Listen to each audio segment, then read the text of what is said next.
and property.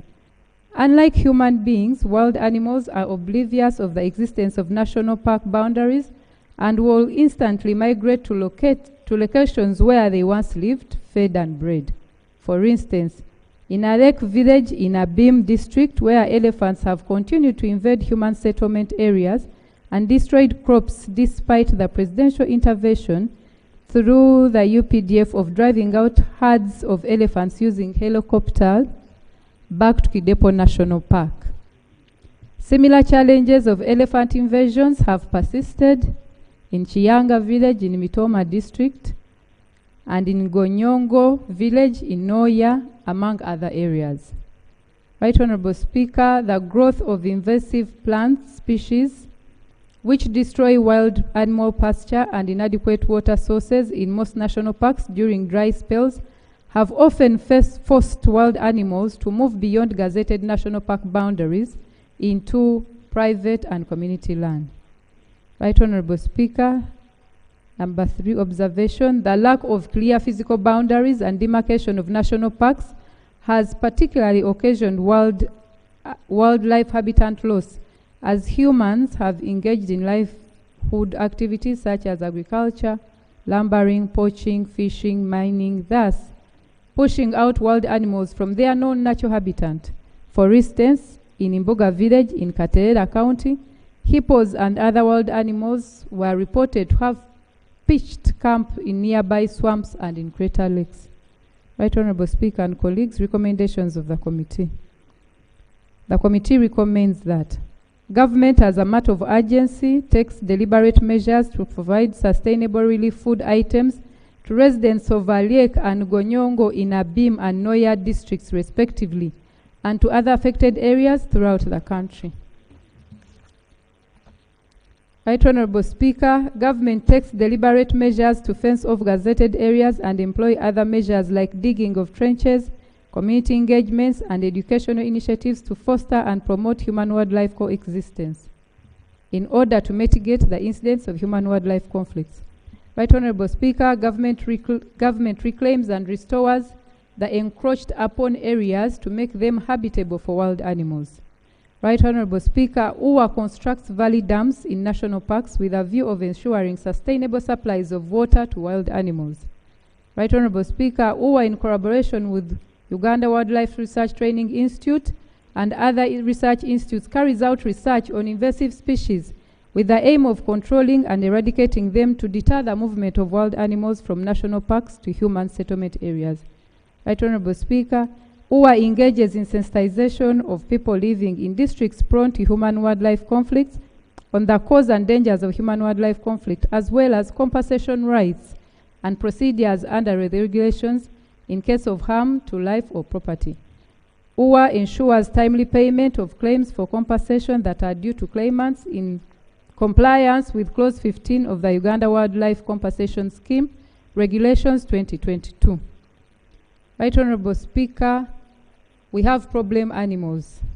Problem animals in human-wildlife conflict. Right Honorable Speaker and members, from submissions that the committee received from UWA and from residents in areas where human-wildlife conflict have occurred, wild animals have caused mayhem, include elephants, hippos, buffaloes, chimpanzees, monkeys in Queen Elizabeth National Park, Maction Falls National Park, and Kidepo Valley National Park, followed by crocodiles that have killed humans and caused injuries in some parts of Bulisa, Oyam, Apache, among others.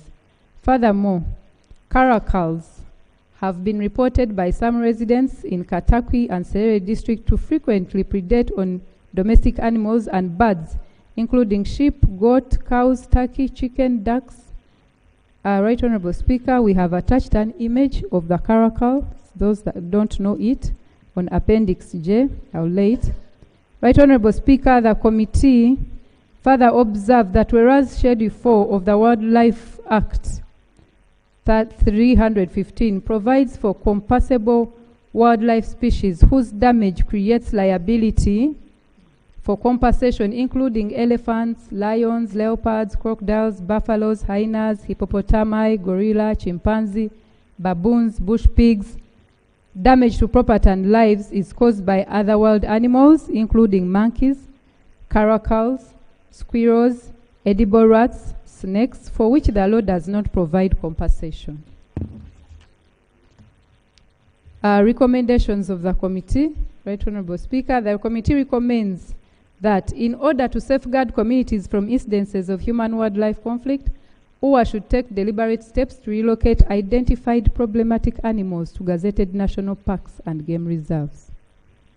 Government amends the Wildlife Act 315 to include other wild species like caracals that cause destruction to human lives and property, but are currently not included in Schedule 4 of the Act. Right Honourable Speaker, behaviour instincts of wild animals. The committee observed that wild animals have instincts and unique behaviours. For instance, herds of herbivores like zebras, impalas, antelopes, elephants, and buffaloes will migrate to different locations following specific routes purposely to feed, breed, and raise their young ones. And carnivorous like lions, hyenas, and leopards are territorial in nature and will mark their hunting grounds with urine as a sign of their dominancy over their grounds. According to research carried out on elephant migration triggers and effects on the surrounding environment, it was established that elephants' migration is unique because elephants do not migrate internally like other species such as zebras and hummingbirds. These species are born with an innate sense to migrate every year at a certain point without fail. The study stated that elephants can make a concise decision to migrate based on when they feel necessary, and that causal factors that may lead to their migration include habitat loss, search for nutrition, and avoiding predators. That migration of elephants can be triggered in some ways, and this migration caused considerable damage to the surrounding environment. The committee observes, Right Honourable Speaker, that some causal factors like increasing human population that lead to habitat loss has driven wild animals like elephant out of their original sanctuaries to safer havens, and in the process engage in destructive activities of development encountered along their known paths or routes. The committee observed that elephants will remigrate to their original habitats where humans would have established settlements which result in human-wildlife conflict. Recommendation of the committee on that one. The committee recommends that OWA identifies high-risk animal corridors and routes with the intention of prioritizing target interventions, including installing electric fences and trenches, among others, to those areas to deter animal movements therein. Right Honourable Speaker, OWA engages with communities residents in areas where elephants live close to proximity to human settlement. In the meantime, engage in measures such as planting of chilies and hot red pepper in gardens to prevent elephants from destroying crops. Right Honourable Speaker, government compensation to victims of human wildlife. Section 83 of Wildlife Act authorizes OWA to establish and maintain wildlife compensation scheme that consists 2% of money collected by the authority from services it offers, money appropriated by Parliament, and money from any other sources appropriated by the board. The money is used for financing compensation claims for human deaths, injuries, or damage to property caused by wildlife outside a protected area. Right Honourable Speaker, the table below, it shows the performance of the 2% Wildlife Fund in respect of the Wildlife Compensation Fund, which I'll not go through. I'll just read the recommendation. Right Honourable Speaker, the committee, I'll read the observation. The committee observed that total transfers of 3.9 billion that OWA made to the compensation scheme fund account were below the 2%, which is equivalent to 7 billion. Required as prescribed under Section 83 of the Wildlife Act 315, giving rise to a variance of 3.1 billion. Upon further examination of the bank statements provided by OWA, Right Honourable Speaker, I'll provide them, the committee established that 682 million was paid out in respect of 121 claims. Right Honourable Speaker, the table is below. 3 claims in financial year 2022-2023 and 118 in 2023-2024. 2024 that were verified by UWA. Right Honourable Speaker, the table is there and below it. Whereas the committee noted that the Uganda Wildlife Compensation Scheme Regulations 2022 prescribes under Clause 18 that in case of death, the victims shall be compensated to an amount not exceeding 20 million. The committee observed that there were disproportionate payment to beneficiaries for loss of life on account of human life conflict. Right Honourable Speaker and members, the committee examined bank statement provided by UWA reflecting compensation payment and observed that they reflected different compensation amounts for human life lost on account of human life conflict. The committee noted that claimants received varying figures. For instance, while some claimants received 17 million, others received 10 million, while others received maximum amount of 20 million as provided for under the regulation. Right Honourable Speaker, recommendation. The committee recommends that UWA fully complies with Section 83 of the Uganda Wildlife Act on the transfer of the 2% to the compensation scheme fund account of the money collected by the authority for the services it offers. Right Honourable Speaker, the committee recommends for standardization and minimizing abuse of the fund, the Minister responsible for wildlife amends the regulations to provide for a 10% for the maximum compensation payable as financial support for burial arrangements in case of loss of life, which will be deducted once compensation is made. Right Honourable Speaker, government adherence to the legal framework in compensation of victims of human-wildlife conflicts. Challenges to compensation of victims of human-wildlife conflict. Right Honourable Speaker and members, the committee noted from the submissions made by the victims of human-wildlife conflicts that UWA requires the victims from the communities where there are no UWA offices to pick confirmation claims forms from nearby police stations or posts, the insurance of which allegedly requires them to pay unspecified amount of money, which the communities are not comfortable with. The committee, however, noted that the schedule to the Wildlife Compensation Scheme Regulation 2022 provides simplified forms for claims for compensation for injury or death of a person caused by wildlife injury or deaths of livestock caused by wild animals and for property damage by wild animals.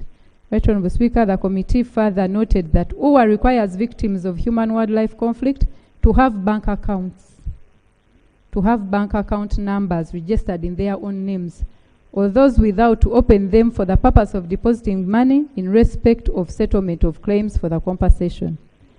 UWA informed the committee that failure to process payment for compensations were caused by the delay in gazetting the Uganda Wildlife Compensation Scheme Regulations 2022, inconsistent and inadequate information from claimants, delayed court rulings on rejected awards. On that, Right Honourable Speaker, the committee recommends UWA expedites payment to ensure timely compensation to victims of human-wildlife conflict in accordance with Clause 15 of the regulations. UWA utilizes all available money transfer options to ensure timely and efficient compensation, including the use of mobile money services.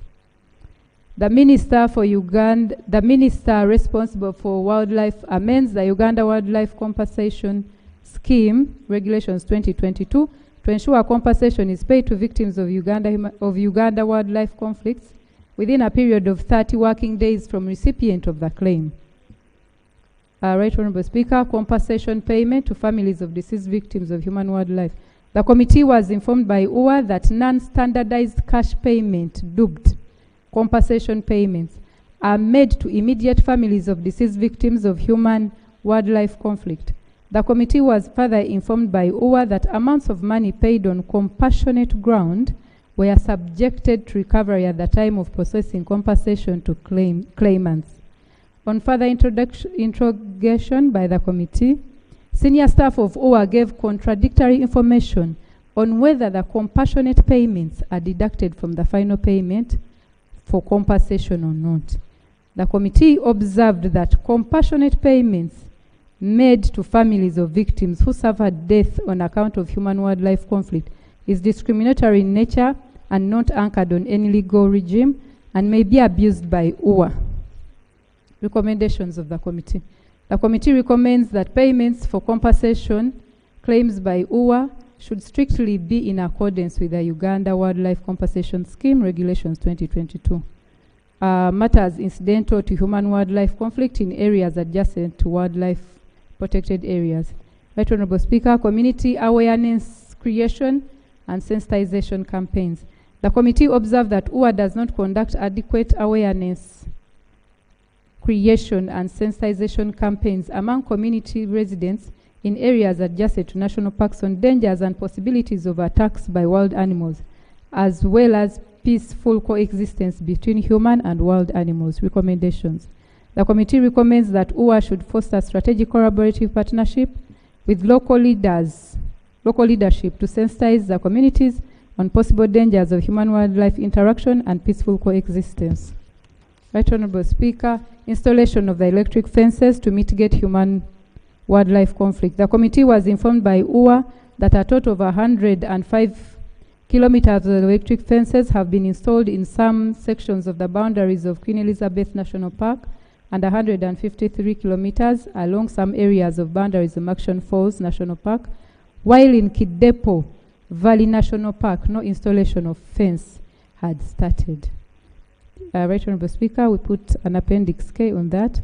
The committee was further informed that plans were underway to install an electric fence along the remaining sections of the boundaries of Queen Elizabeth National Park, that's 62, and Action Falls National Park, that's 112, during the financial year 2024-2025.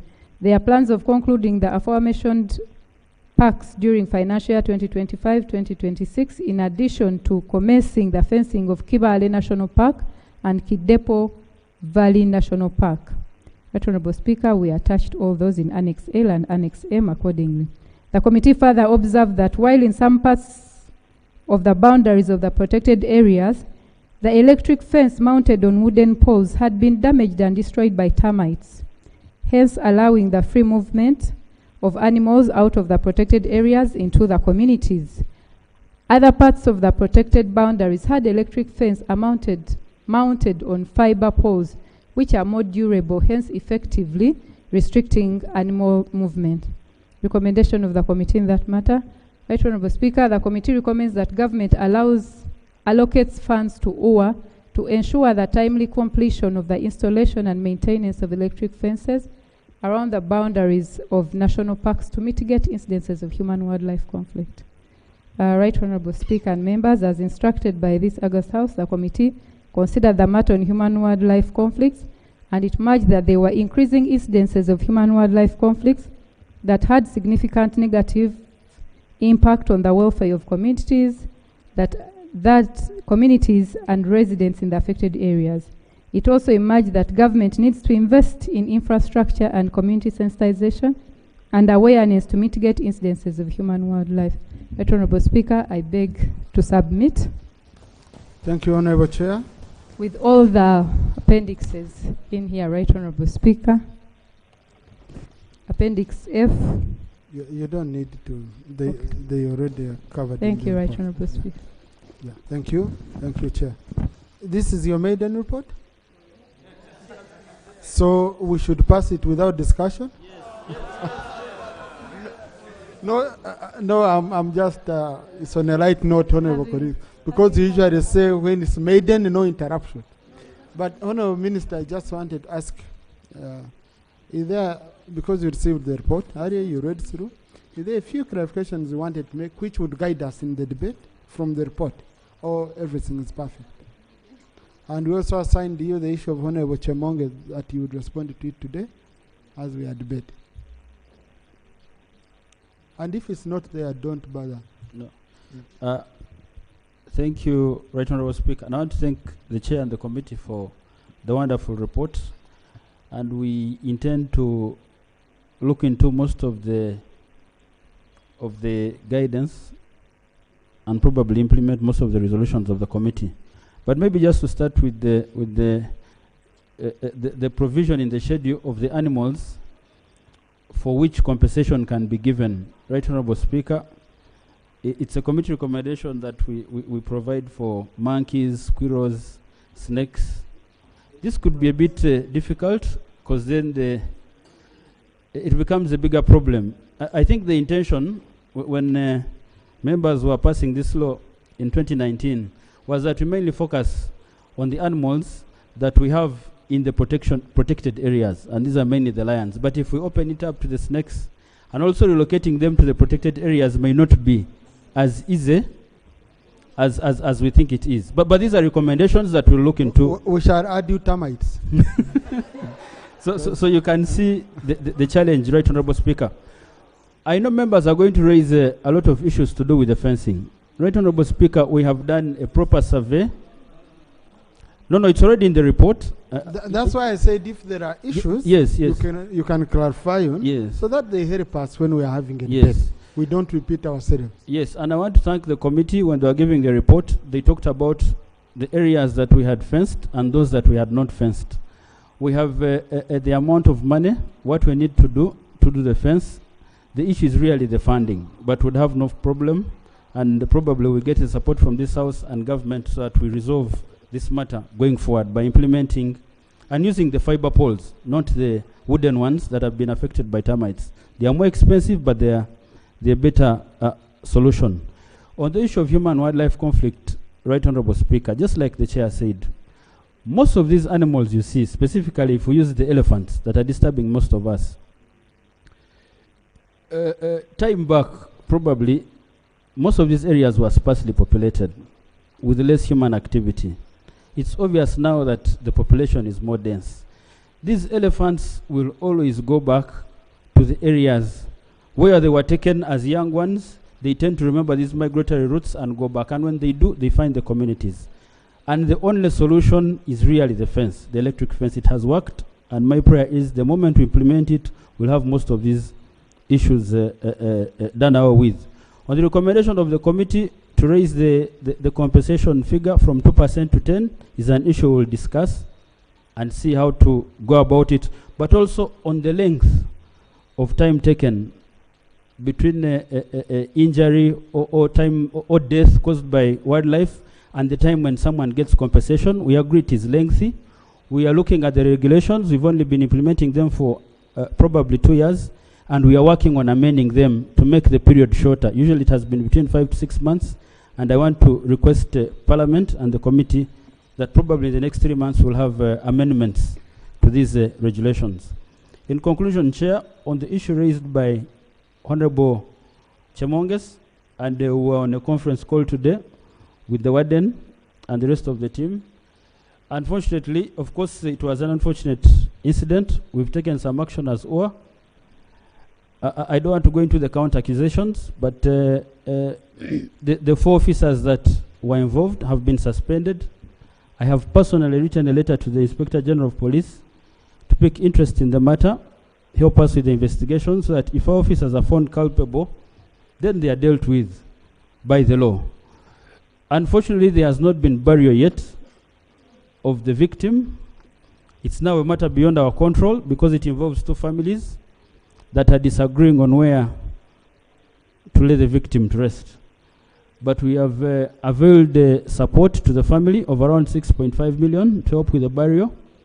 And then we'll continue the engagements to see, in case we are found culpable, first of all, to deal with the errant officers that participated in this, but also to see how we continue discussions with the family so that we continue with a good relation between the community and our rangers. Those are the main issues, but I want to assure you, Right Honourable Speaker and the House, that we are going to look into all the recommendations made by the committee. That comment comes after we have adopted the report. What if it's rejected? Thank you. Yes. Honourable Bigaros, I will pick Honourable Bigaros. I pick Toro here. I pick the 2 gentlemen. I pick. No, I'm sorry. I'm starting with this side. I'm coming this way. Okay. Yes. I pick Abim. Then and faced. Couldn't hear. Then I come. Okay.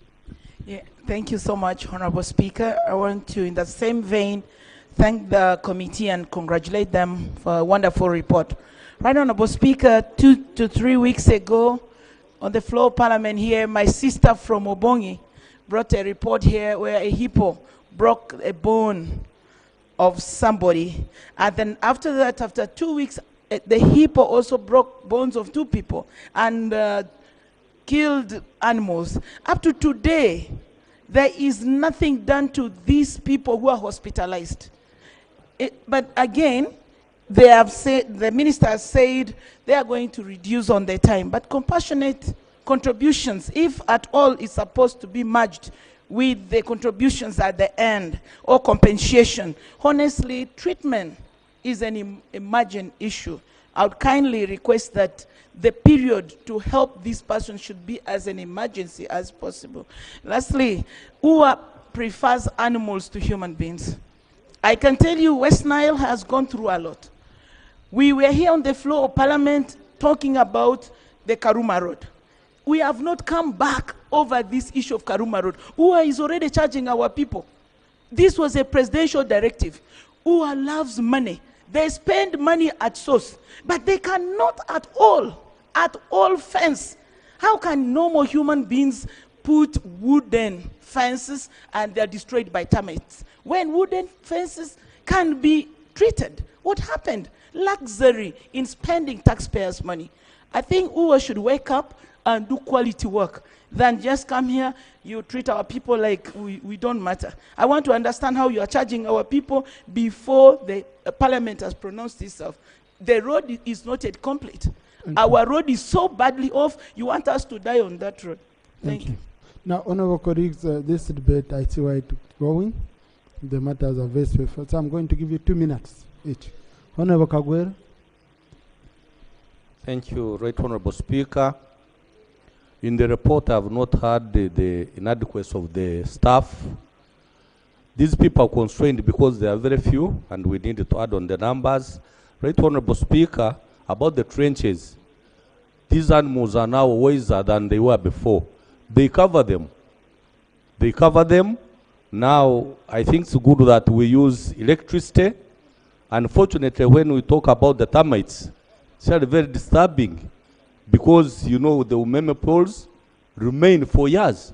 But when you stand and say we put them and they were destroyed by termites, then the work is really very dangerous.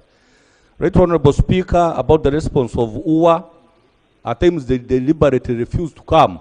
People call them, they have vehicles, and they report like in 4 or 5 days. I believe, Right Honorable Speaker, that we need to do much better. Otherwise, like my colleague has said, people think government prefers animals to human beings, and it causes us a lot of problems. The number of people that have been compensated and those that have been killed are much lower than what is on ground. Sometime back, I used to chair this same committee, and we know here, 5 people are killed the same night. We are together with the Honorable Minister present here in my constituency. So many people have been killed, and the compensation is a nightmare. The procedures are really a nightmare. Therefore, Honorable Minister, we need to do much better. We really value our animals, but we value the human beings more, because these animals are here because of the people of Uganda, and we need to do a lot, Right Honorable Speaker. Thank you. Thank you very much, Right Honorable Speaker, for this opportunity. Adzai Forest Reserve and the Adzai National Game Park is from Adiokolo, border between Arua District, Vora constituents. Last week, these animals crossed to Arua District in Vora, destroyed a lot of crops.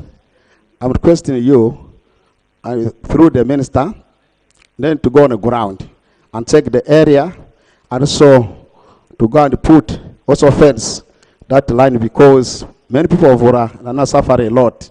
These animals, they always crossing, destroy very many crops, and it's going to cause a lot of problems. I request the minister so to consider Madio Kolo, this is Ajay Forest Reserve. This is in West Nile. Thank you. Thank you, Honorable Evan. Honorable Maguire. Yeah. All right, Honorable Speaker. I think matters of human-wildlife conflict have appeared on the floor of Parliament more than other motions, always, because it touches life. I one time asked a question here. We have a problem major of elephants, but in all national parks, do we have to multiply in numbers to infinity?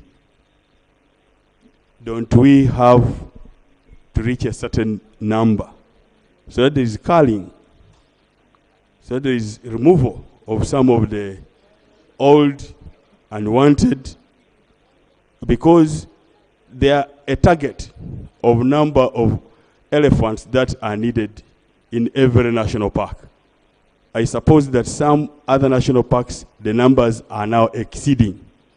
And then this human-wildlife conflict will continue again and again. I think there is a time we should reach and say, for this national park, we need to do culling. I submit.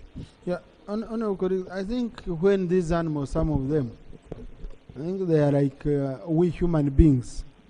Being near the national park, my people usually tell me when they are coming for the evening talk and all that, they say a person who has tasted wild meat, most of them, even if you give him a whole cow, and then there is 1 kilo of wild meat, he will go for 1 kilo of wild meat. Then they get addicted. So it seems even these elephants and all that, when they cross over, they take bananas, they eat bananas, they get addicted. It's not just an issue of numbers. Because I'm like in Queen Elizabeth, I'm told our animal numbers are small, that we need more animals in Queen Elizabeth. But now they keep crossing over to my constituency. I have around 3 sub-counties. I can tell you it's been disaster. I stopped. I took Honorable Martin here. He went, he gave us hope. We survived on it for a month or 2. Now he has even refused to come back. So it's a real disaster. Yes, I had allowed a beam. Thank you very much, Right Honourable Speaker. And I want to thank the committee for the very good report. Honourable Speaker, when the committee came on the ground, in a beam, I was on the ground. And I think the committee saw the mood of the people. In that meeting, the committee was informed that 5 sub-counties in a beam are affected by wildlife, especially elephants. The 2 persons that the chairperson read their names, one was killed by a buffalo and one was killed by an elephant. And that was a very young person. The honorable colleague is saying we need to weed out the old ones. But I want to inform this House that even those old ones are very dangerous. Just yesterday, we lost 2 people, the Bazungus, while they were doing sport hunting in Kidepo National Park. So I want to appeal to the minister. There was a presidential directive to fence off Kidepo National Park. Abim, for example, doesn't border any park. The 7 affected sub-counties do not border any park or any wildlife reserve. But you can imagine elephants walking from Karenga, passing Kabong, coming to Kotido, and being resident in Abim. It is very unfortunate. And Right Honourable Speaker, from the time the committee left Abim, nothing has changed. The affected families don't have food. They have not been supported. So I appeal to government to support their supporters who are going to vote tomorrow. Right Honourable Speaker, I also want the minister to ensure the presidential... Karvanga, then Pachuto. Thank you, Right Honourable Speaker. Going straight to the point, I was touched by the minister's observation that there are a number of people who have been compensated. Yet in Kiriandongo, which lies along the Karuma Wildlife Reserve, A lot of cases have been reported, but there is no single compensation so far. We are blessed we did a trench. These animals are so curious. The elephants have learned how to tread on the soils and cover the trench and walk over. We were promised, and actually latrine was constructed in Nyakarongo. Poles were delivered at Nyamahasa with a view of fencing off. I don't know how those poles migrated from that place. The minister told us, you know what, the budget is small. May I appeal to this parliament to appropriate enough funds so that we solve this matter once and for all. Thank you. Thank you, Honorable Pachuto. Thank you very much, Right Honourable Speaker. Right Honourable Speaker, I must thank the committee for the good report. Right Honourable Speaker, I want to draw attention of this House, also alluding on what the minister stated. Not all the wild animals live in the park. Some of these animals live in the water bodies of Uganda. For example, the Albert Nile. We have so many crocodiles, and my people of Pakwach have suffered several times. I did ask the Minister of Tourism here, I think a year ago, what plans government has to put the electric fences, at least at the landing sites. We have one of the landing sites where these hippos, not crocodiles, hippos and crocodiles as well. But crocodiles, my people have suffered so much from crocodiles. We have Pakwach Secondary School. They move as far as Pakwach Secondary School, and there are no fences. Fisherman, I'm going to give you. The other thing is, the report points out the fact about compensation. But Honorable Speaker, we are not so much interested in money. Our people are not so much interested in money. When you have lost your person, money can never buy it. We passed laws here. Who is responsible for popularizing these laws? I went about all my parishes and told people about the act. But what is the ministry doing to inform our people about the do's and don'ts in the park, for instance, and about the law? I am just hearing it now that when somebody has to be compensated, you have to have a bank account. Right, Honourable Minister, Speaker. Thank you. My sister, that form, if you look at it, it's near like a PDM form. You know, I tried to print PDM forms for my people. I found 8 pages out of how many were regulations and all that, which people in the village don't understand. Someone wants money, doesn't want to know about.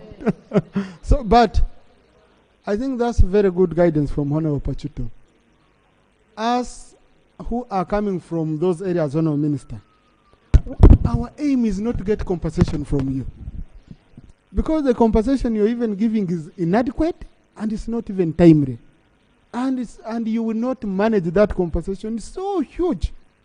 So I think, Honorable colleagues, what we should do is to support the ministry in ensuring that they restrain, we prevent all this from happening. Because people are not interested in your compensation. It comes as a last resort. Can we stop animals? Can we do anything possible? We stop animals from coming and destroying our crops. I'll pick Honorable Achon, then I go to Honorable Sasaga.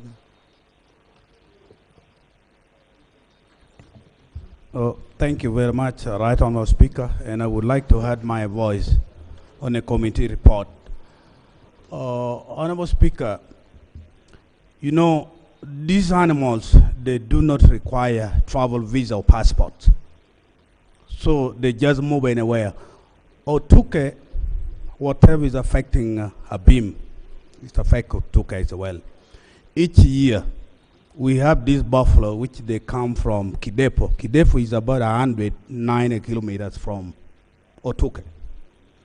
Just last year in July, we had 2 lions which escaped. They came to Otuke. And the situation was worsening where by 7 p.m., everybody was already gone to bed because they were in fear. I think the only way we would advise, let the government come up with a solution of making a fence. This is all what will help. If we don't do this, even the district of people who are far away from the game park, they will always have these challenges. They will always be killed. Just last week, just in Kampala, in Bayogere, we had a leopard. I don't know where the leopard came from. That's very far away. Me personally, I saw it at night where the dog was barking throughout, a huge wild cat. So you wonder what can be this big wild cat which you see. It's not a lion. So you just wonder, at night we do not know what's going on. We should assume to have any wild animals coming into these villages, every places. Thank you. Thank you, Honorable Sasaga. Then Amisindwa. Yeah, thank you, Right Honorable Speaker.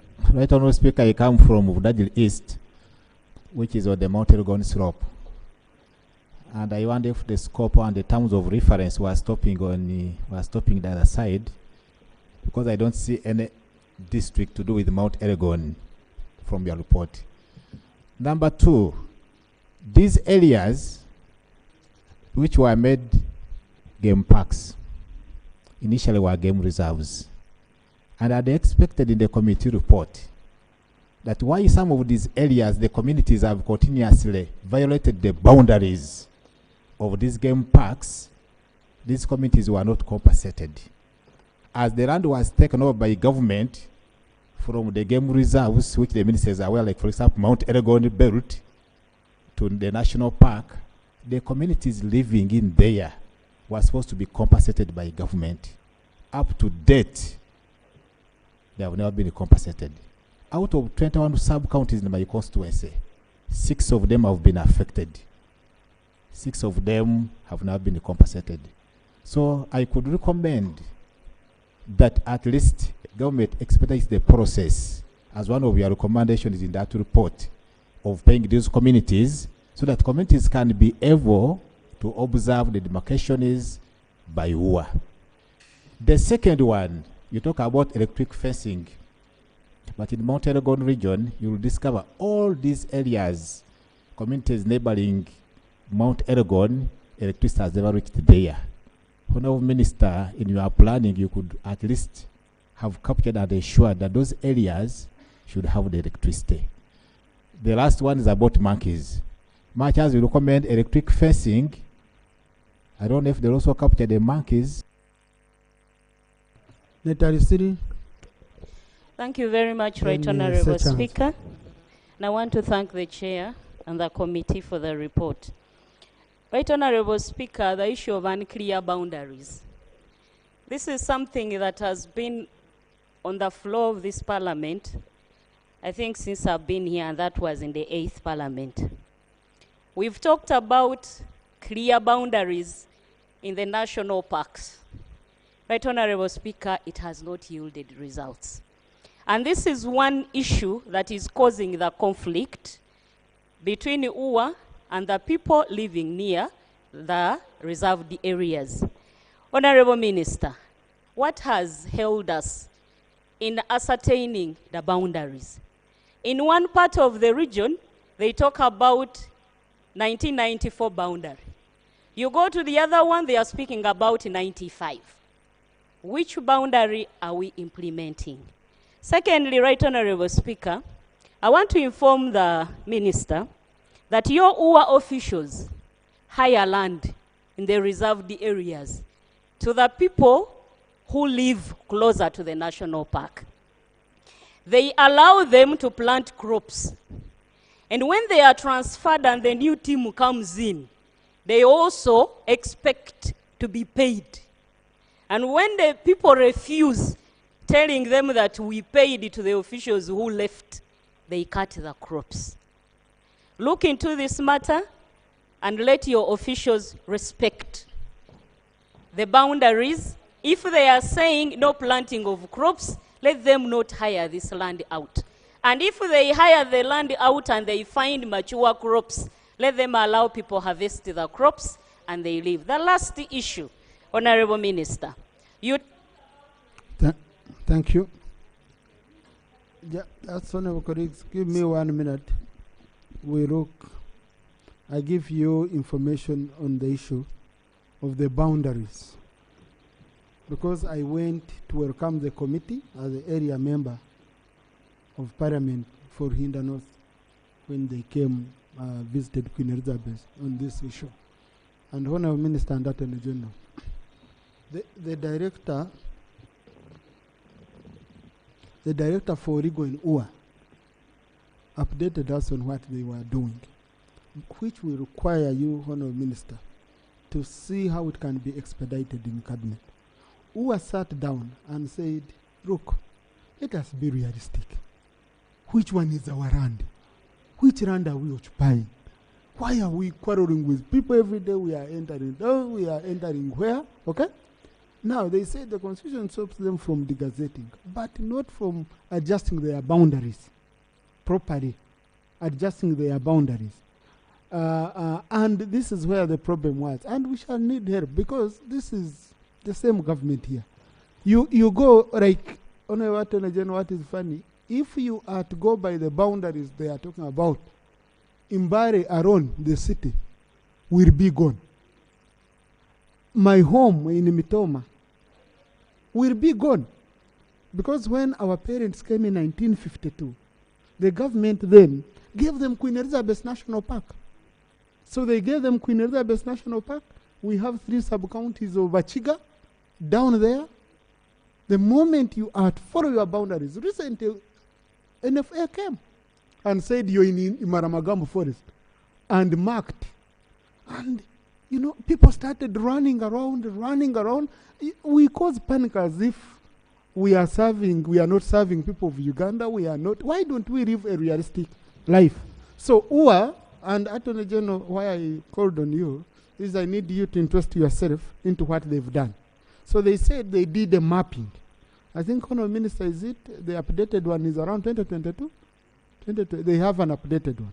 Yes, they've done a mapping. They are supposed to come to Cabinet. And you look into this issue so that you sort out issues of human-wildlife conflict, whereby, in fact, river-own human-wildlife conflict, UA people conflict, where UA is saying, like, Mbare is a national park, Mbare town. Okay? And I think we should move Mbare. Yeah? We move Mbare, but these you will find that these are issues which were determined by the government then. These people didn't put themselves there. For us, Pachiga, when we were coming, Omugabe Gasionga brought my grandfather. And they said, if you have energy, wherever you can stop cutting, that's the land you will take. That's how we have land there. Otherwise, all of us, over 60,000 people, you will have to take us out. We need titles. We need what? You even did allow people to do titles. Now you're coming, you are saying you're in our land. I have passionately talked about this because of the Ergon issue. Ergon is bad. People are doing bad. We promise, we never implement. So, Attorney General, I request you interest yourself in this matter with the Directorate of Rigo in UA and the Minister, because they told us they've gotten a solution, they need it in Cabinet. And they said this is the only realistic way we are going to solve the issues to do with contestation of land between UA and the local people. I'm sorry I've gone deeper, but I felt I should give you that information since I was there. So, Sechanzi, then Emma. Thank you, Right Honorable Speaker. I want to thank the committee for good, touching report they have presented. Why am I saying that this report is touching? Really, I was weighing animal life and human life. Because when I was looking at compensation, really, in case you are caught poaching, the fine is 20 billions. And for the death of a human being, the compensation is only 20 millions. Really, this report is touching. I want to urge the ministry, since here when you are doing the resolutions, you need to bring them here. We also discuss them. I request that one. through you, Right Honorable. I want to thank you. Thank you. Congressman. Thank you so much, Right Honorable Speaker. I want to thank the committee for a good report. And Right Honorable Speaker, for us, like my colleague Jen has said, who are around the waters, we have the added burden which is being occasioned on us by the UPDF operations. And sometimes, through their operations, people, as they are running away from the UPDF, they go into areas where there are a lot of hippos, their boats are broken, the people are killed.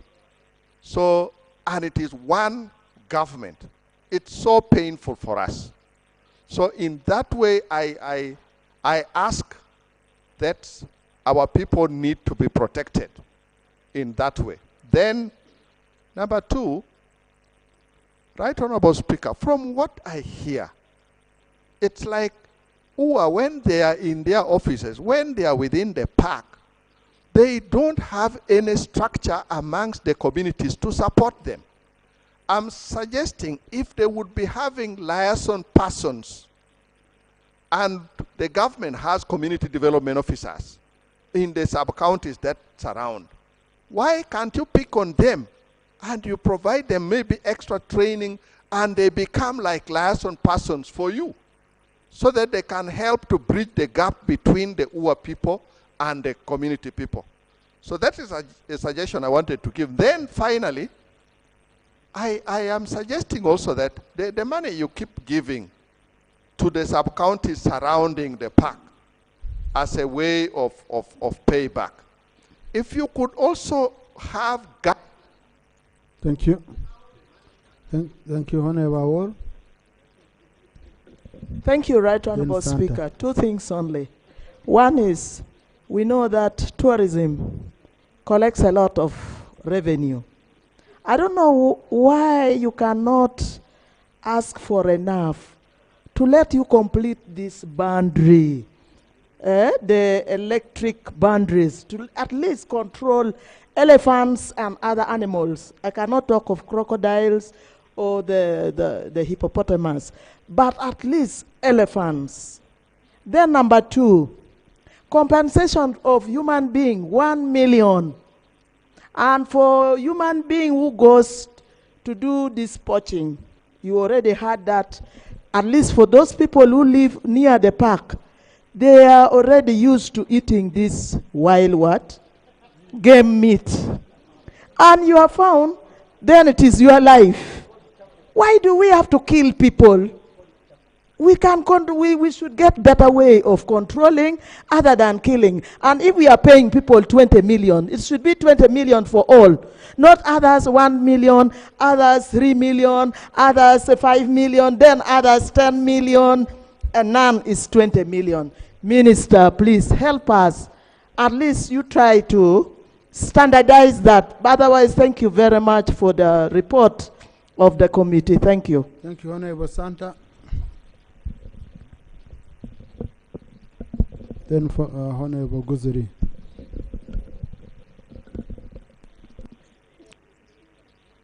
Oh, I said Santa followed by Oguzuri. Thank you, Right Honorable Speaker, for your protection. I want to thank the committee for at least coming to our areas, Mr. Speaker. Mr. Speaker, I want to address myself to the Minister. Honorable Minister, we have been having some animals disturbing people, eating cows, goats, sheep, ever since last August. Up to now, we have not got any response, and this animal is still there. Mr. Speaker, I was in the constituency over the weekend. 2 cows were eaten, goats, and people are so scared. Around this time, people are preparing to enter their houses, Mr. Speaker. This is so strange that we have a government responsible to protect people's lives and their properties. So when are you coming to our rescue, Honorable Minister? 2, Mr. Speaker, on the issue of compensation, We have lost so many people before our area, part of our area was fenced. Up to now, we have not seen any compensation. 3 on the crocodiles. Much as part of our area was fenced, we still have crocodiles eating our people. So what are you going to do about this? We need protection, Mr. Speaker. And finally, Mr. Speaker, I would like to add my voice to Honorable Ongertho about training the local people. We need a rapid response unit to help our people in such cases, Mr. Speaker. I want to thank you. Thank you, Honorable Guzuri, then Honorable Seungu, then Honorable Aaron. Thank you, Mr. Speaker. We have all known tourism has the potential to transform this country, and I think what is eluding us is the planning for the sector. If you look at the budget for this financial year, I think the sector got about 200 and something billion. In NDP3, this sector should have been allocated more than 2.9 trillion shillings, but it has never got it. So when we cry here about the impact of wild animals, we must be mindful of our role as people who appropriate resources. The budget framework paper has been here. What is in the framework paper for this sector?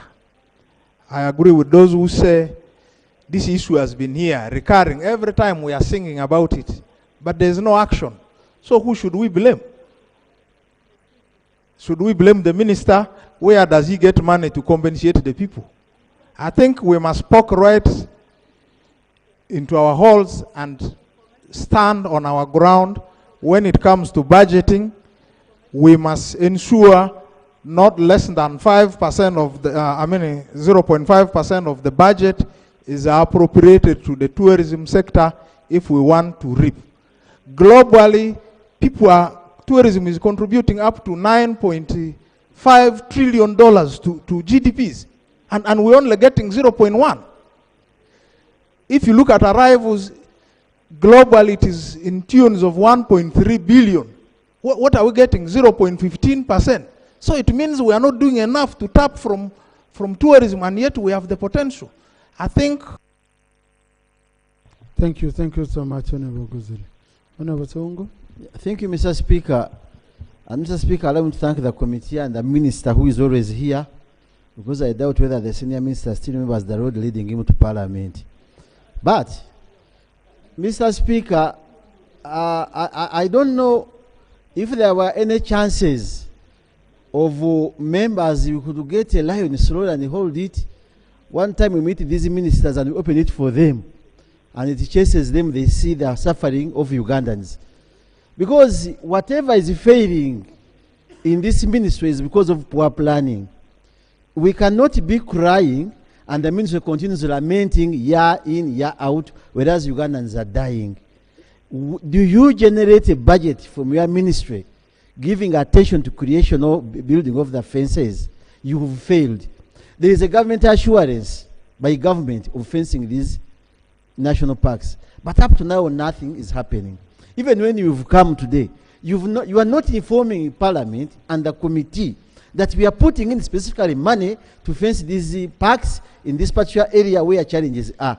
But still you come, I'm looking for money, and hiding all your weaknesses behind the Parliament. So if we could get a good lion and if we bring it before these ministers, and it also gives them a lesson, they can sit and plan. Because I don't know how many times you have talked about this issue of not fencing and compensating people who are dying. And the ministry continues coming here with lamentation. Here the speaker is giving very first-hand information on the same matter. And here we are. But where have you put this? Ugandans are dying. I was vice chair. There was vice chair for the Committee of Government Assurance. And we all have all this information. So, Mr. Speaker, I think you must give a directive, and we must... Thank you. Seungu, be our Ryan. We are going to deploy Seungu as our Ryan. Honorable Aaron Mayanja. Thank you, Mr. Speaker, for the opportunity. Mr. Speaker, in Nakaseke, that is part of Ngoma, in Honorable Nyongoli's constituency, part of Wachato, part of Chinyogoga. Wild animals from Masindi, they attack our people, and some time back, that is 2 years back, I raised the matter before Parliament, but even the minister has never come to rescue our people in line of compensating them. And the ministry should have a clear approach or a clear program how to remove or how to correct the wild animals from the public. And lastly, about sensitization.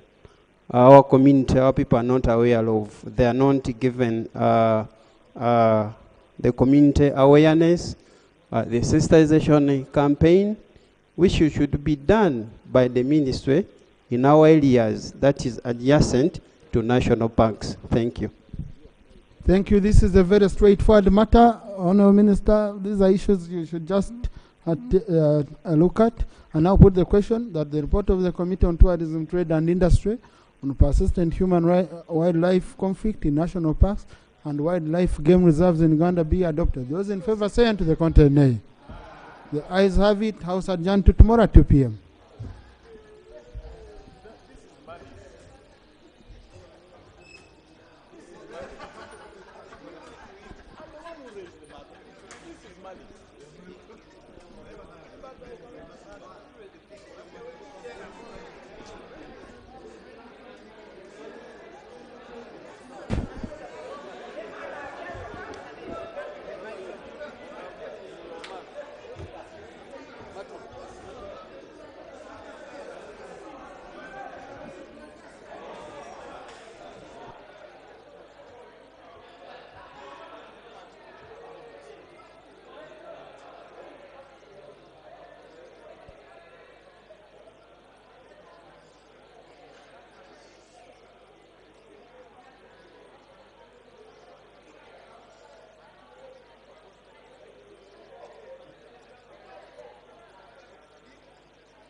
UBC, inspiring Uganda.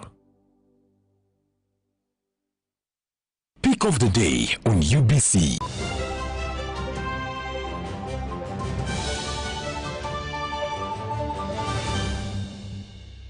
Was brought to you by You can now get all the Chibuzi out with MTN voice bundles. Call all networks. Kubei Dondoro. Buy a 25-minute voice bundle for only 1,000. Or buy any daily voice bundle of your choice. Dial *100 *21 hash and select daily or use the My MTN app. When we talk together, we are unstoppable.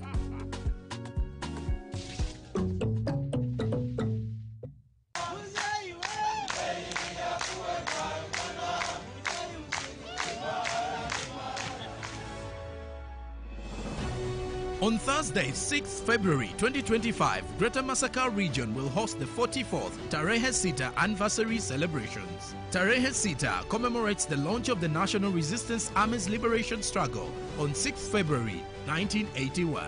The annual event is organized by the government and the Uganda People's Defense Forces UPDF. It aims to honor the spirit of community partnership and Pan-African solidarity. The anniversary will be celebrated under the theme Celebrating Pan-African Solidarity and the People's Sacrifice in Struggle for Freedom and Democracy for Socio-Economic Transformation. Join us on UBC TV Thursday, 6th February as we relay the celebrations in real time.